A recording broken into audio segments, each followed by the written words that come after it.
Afternoon, Supervisors. It's Eric. Oh, go ahead. Yeah, it's Eric Previn. 1 minute. That's 2 minutes. I'm not understanding. Is it 1 or 2 minutes? It says. What did you see before you? 53 seconds. We'll proceed. But it's public comment. Isn't this the open shot? Okay, I'll continue. It's outrageous, sir. I must tell you, we expect a little bit more.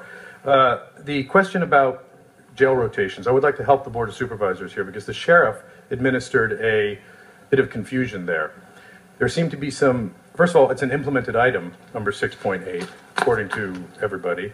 But when you look closely, I think it's Ms. McDonald has noted that the department will continue to monitor and evaluate the effectiveness of the procedures already in place. And if you look at Mr. Droyan's report, it says that the North Country facilities, in fact, will not voluntarily rotate. Deputies union is involved somehow.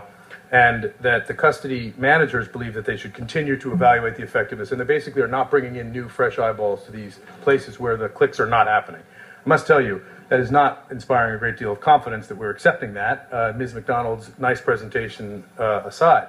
The question of what you brought up earlier today about design-build contracting is really in contrast to job order contracting, and I would indulge you to give me 1 moment on this, since it's an important issue that we're discussing. Mr. Previn, there are several other persons who wish to be heard. I'm going to turn my attention to them now. 2 or 3 minutes as well. Thank you very much.